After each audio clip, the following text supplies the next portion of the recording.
বা আমরাও কোনোদিনও খাইনি, কিন্তু আজকে আমরা রান্না করে খেয়ে দেখলাম সত্যি অসাধারণ লাগছে। নমস্কার বন্ধুরা, অন্নপূর্ণা হেসেলে সবাইকে স্বাগত জানিয়ে আবারও চলে এসেছি একটি নতুন রেসিপি নিয়ে।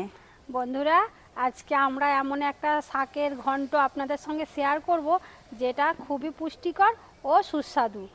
তা হলো সর্ষে শাক। তাহলে আপনারা প্রথম থেকে শেষ পর্যন্ত ভিডিওটা দেখতে থাকুন, আশা করছি আপনাদের খুবই ভালো লাগবে। চলুন তাহলে আমরা প্রথমে আমাদের বাগান থেকে শাক তুলে নিই। দেখুন, এটা আমাদের সর্ষে বাগান। দেখুন কত সুন্দর ফুল ধরেছে।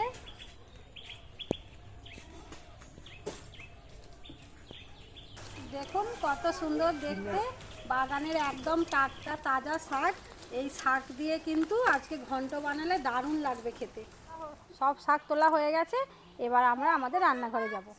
এখানে শাক রান্নার জন্য কি কি নিয়েছি আপনাদের দেখিয়ে দিই। বেগুন, আলু, পেঁয়াজ আর চিংড়ি মাছ। আলু আর বেগুনটা আমি আগে থেকে ছোট ছোট করে কেটে নিয়েছি। আর এই শাক রান্নার জন্য কিন্তু খুব বেশি সবজি লাগে না। এবার আমি শাকটা ভালো করে কেটে নেব। দেখুন এইভাবে শুধুমাত্র ডগাগুলো নিয়ে নেব, ডাটাগুলো আমি সব ফেলে দিচ্ছি। এবার শাকগুলোকে আমি যতটা সম্ভব ছোট ছোট করে কেটে নেব।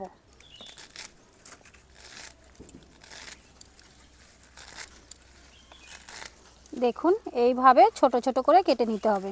এই শাক কিন্তু বেশি বড় করে কাটা যাবে না, তাহলে সেদ্ধ হতে দেরি হবে আর খেতেও ভালো লাগবে না। উনুনে কড়াই বসিয়ে দিয়েছি, কড়াইয়ের মধ্যে দিয়ে দেব তেল। আমাদের তেল গরম হয়ে গেছে, এবার ওর মধ্যে দিয়ে দেব ফোড়নগুলো। একটা তেজপাতা আর 1 চামচ 5 ফোড়ন। আমরা 5 ফোড়ন আর তেজপাতাটাকে ভালো করে লাল লাল করে ভেজে নেব। পেঁয়াজগুলো আমরা লাল করে ভেজে নেব।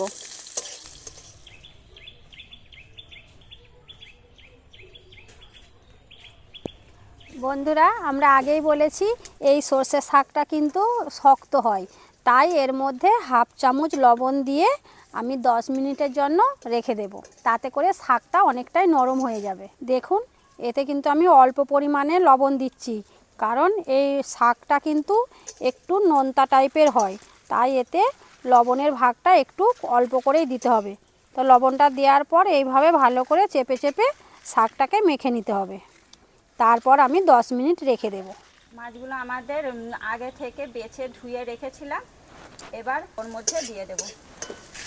এবার ওর মধ্যে সামান্য হলুদ গুঁড়ো দিয়ে দেব। চিংড়ি মাছ আর পেঁয়াজ আমরা ভালো করে আবার ভেজে নেব। এবার ওর মধ্যে দিয়ে দেবো 1 চামচ আদা বাটা।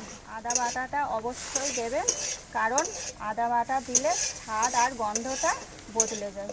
সব মশলা আমাদের কষানো হয়ে গেছে।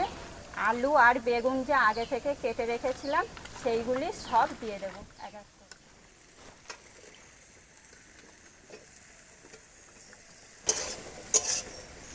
সব সবজিগুলোকে আবার ভালো করে কষে নেব।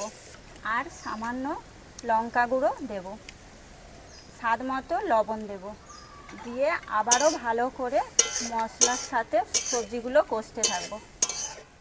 সব আমার আনাজ আর মশলা কষানো হয়ে গেছে, এবার ওর মধ্যে দিয়ে দেবো সর্ষে শাক।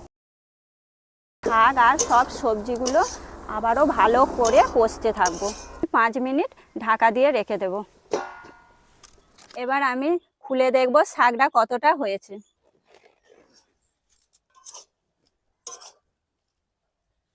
দেখুন আমাদের শাক রান্না হয়ে গেছে, শাকের রংটাও কিন্তু পাল্টে গেছে। এবার সামান্য চিনি দিয়ে নামিয়ে নেব। এবার একটা পাত্রের মধ্যে ঢেলে নিচ্ছি।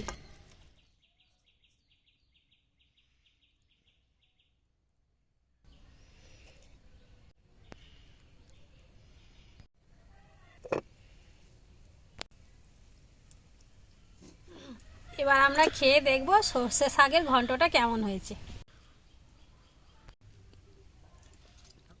বন্ধুরা, এই সর্ষে শাকের ঘন্ট সচরাচর সবাই তো খায় না, বা আমরাও কোনোদিনও খাইনি, কিন্তু আজকে আমরা রান্না করে খেয়ে দেখলাম সত্যি অসাধারণ লাগছে।